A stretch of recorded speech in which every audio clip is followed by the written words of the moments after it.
The hidden river beneath New York City. Why it was buried. You can stand in the middle of New York City and hear almost everything. The brake of a bus, the click of a crosswalk signal, the low growl of traffic moving through narrow streets, the quick footsteps of people who have somewhere to be. But there is one sound you will not hear anymore. Water. Not rainwater running along the curb, not steam rising from a manhole, not the Hudson or the East River in the distance. I mean a real stream, a living current, a small river that once moved through Manhattan long before the city became glass, steel, asphalt, and noise. Today, people walk over it without knowing. They wait for coffee above it. They rent apartments above it. They cross streets named after places that no longer seem to exist.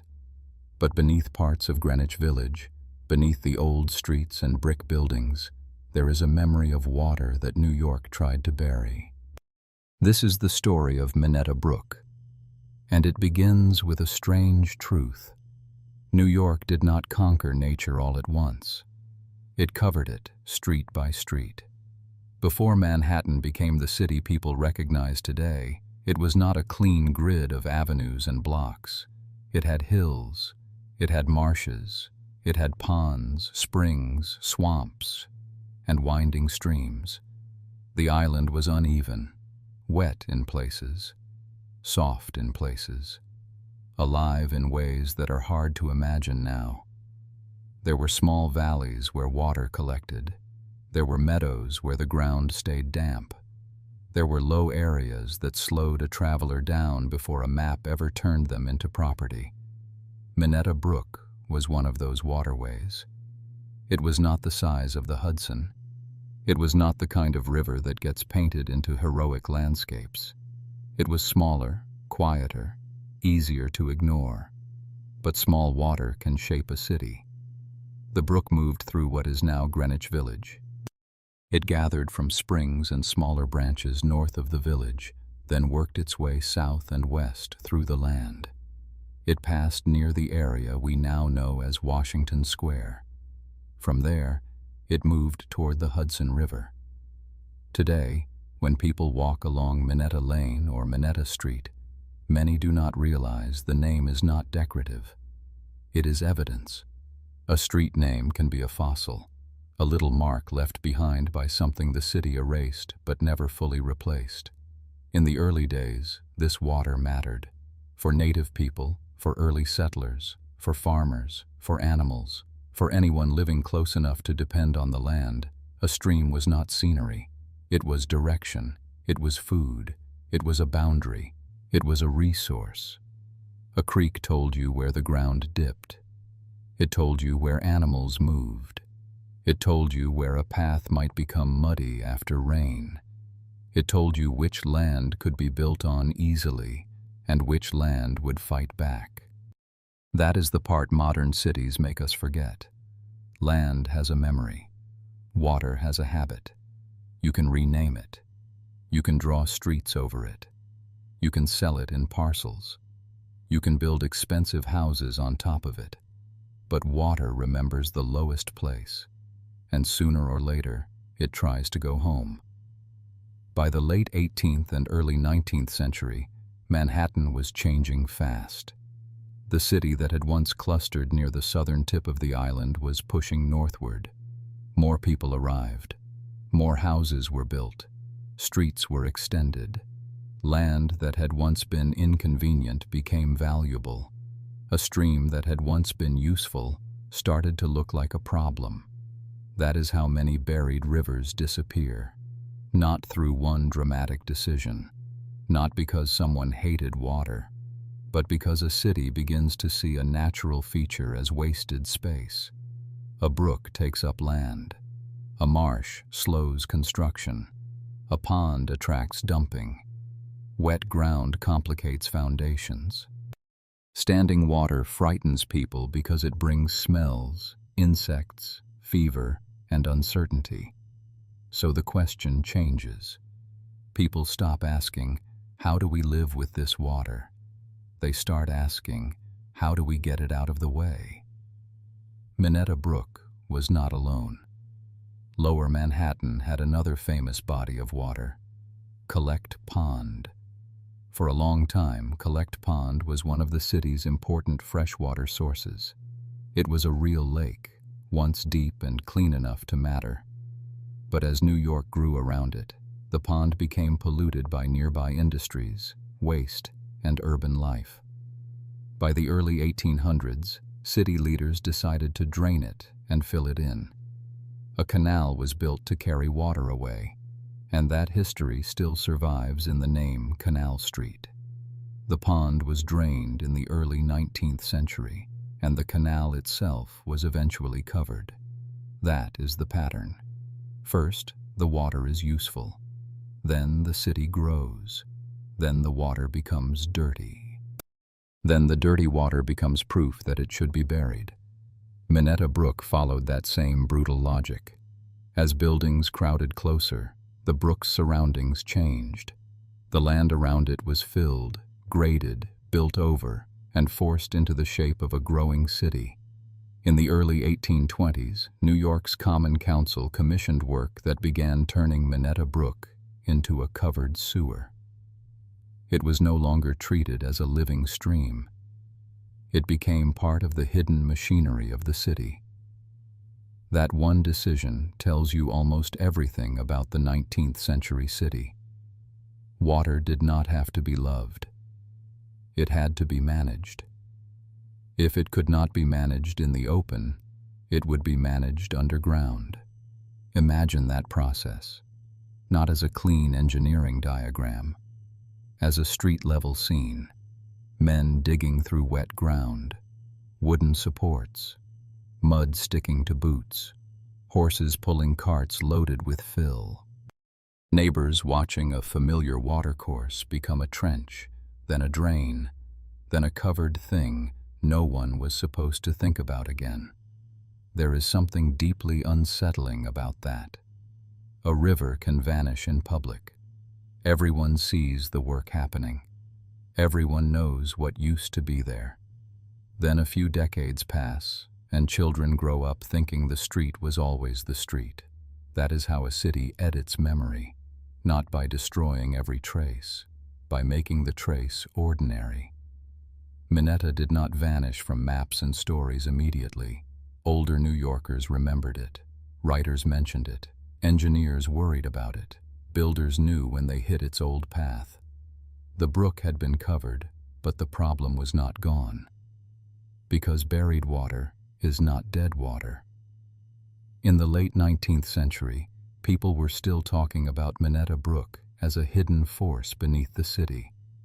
Reports and recollections described flooding along its former course. Some buildings needed stronger foundations, cellars filled with water. Excavations near the old streamline could become difficult because the water still found ways through. Historical accounts from the 1890s noted that Minetta Brook, though lost from sight, still existed beneath the city in diminished form. That is the part that makes this story more than a piece of trivia. New York buried the brook because it wanted control, but control was never total. When rain fell, when foundations were dug, when basements leaked, when engineers studied the ground, the old watercourse returned as a problem. The city had hidden it from the eye, not from the earth. Think about that the next time you see water in a basement and dismiss it as bad plumbing. Sometimes a leak is not just a leak.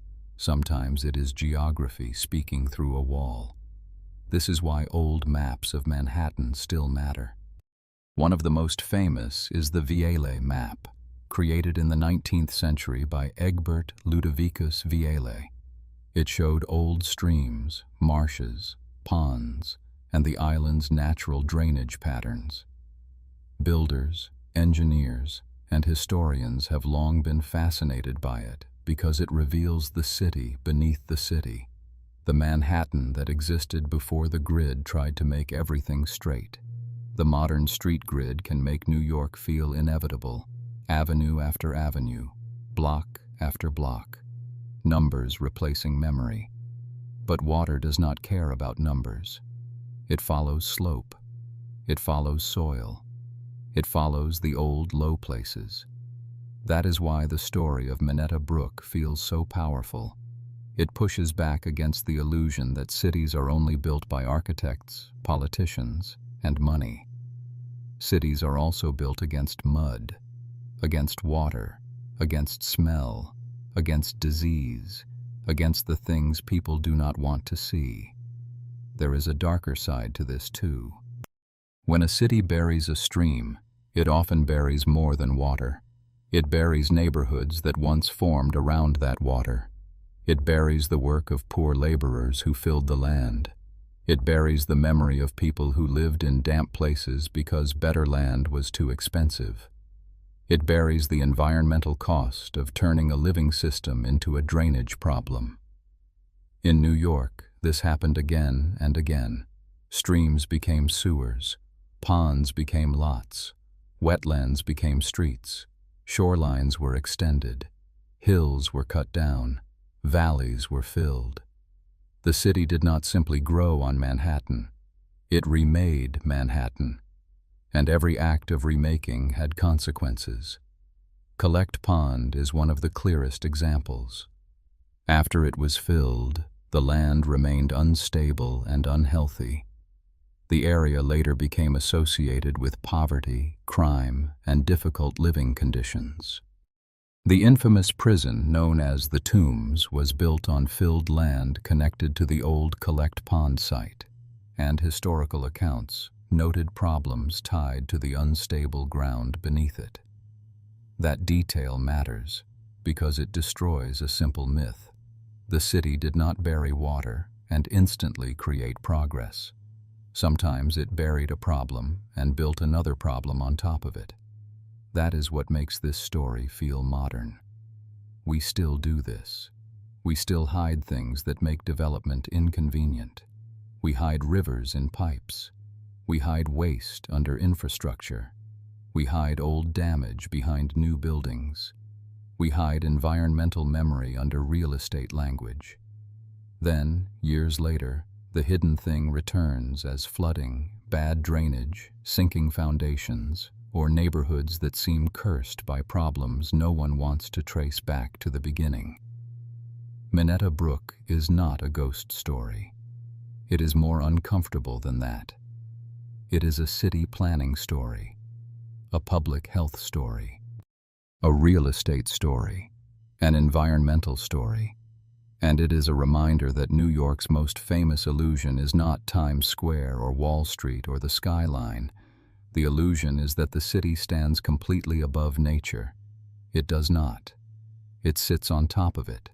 Sometimes it fights it. Sometimes it depends on it. Sometimes it pretends it is gone. Walk through Greenwich Village and you can still feel how different it is from the rigid grid above it. The streets bend. They meet at odd angles. Names appear that do not feel like numbers. The village has a memory that the rest of Manhattan tried to iron flat. Minetta Street curves because history is not always straight. That curve is not just charming. It is a clue. It is the kind of clue most people pass without noticing because cities train us to look up. At windows, signs, traffic lights, apartment prices, scaffolding, storefronts. But old cities often explain themselves downward. The answer is under the pavement, under the basement, under the street name, under the place where water once moved. There is a reason buried rivers fascinate people now. They show us that modern life is thinner than we think. A few inches of asphalt can separate the present from a completely different world. A manhole cover can sit above a former stream. A busy cafe can stand near ground that was once wet meadow. A luxury apartment can rest above a forgotten watercourse that builders had to fight before the first tenant ever moved in. The past is not always far away. Sometimes it is directly under your shoes. And that changes how you see New York. The next time someone calls it a concrete jungle, remember this. Before the concrete, there was water. Before the grid, there were slopes. Before the subway, there were streams. Before the towers, there were springs. And before New York learned to sell every square foot, there were places the island kept for itself. Minetta Brook was one of them. The city covered it because open water was messy, inconvenient, and expensive. It buried the brook because growth demanded dry land. It turned water into infrastructure because that is what 19th century cities often did when nature got in the way. But burial is not the same as disappearance. A buried stream can still shape foundations. A drained pond can still haunt the land above it. A covered canal can still leave its name on a street sign. And a city that thinks it has erased the past may only have made the past harder to see. That may be the real secret beneath New York. Not that there is one hidden river, but that the city is full of buried negotiations, between land and money, between water and ambition, between memory and convenience, between what people needed to build and what they were willing to forget. New York did not become New York by simply rising upward. It also pushed downward. It covered, it filled, it drained, it renamed, it paved, and beneath all of that, the old island remained. Quiet, wet, patient, waiting for someone to notice the curve of a street, the name on a sign, the water in a cellar, or the strange feeling that a city this loud might still be hiding something silent. So if you ever find yourself walking through Greenwich Village, near Minetta Lane, pause for a second. Do not look at the shops. Do not look at the traffic. Look at the street. Imagine the sound that used to be there. A small current moving through Manhattan, not famous, not grand, but real. Then imagine the city deciding it had no room for that sound anymore. That is how a river disappears. Not in one moment, not with one villain, but with 1,000 practical decisions. A drain, a sewer, a load of fill, a new foundation. A street name that survives after the water is gone. And maybe that is why buried rivers stay with us, because they prove something we do not always want to admit.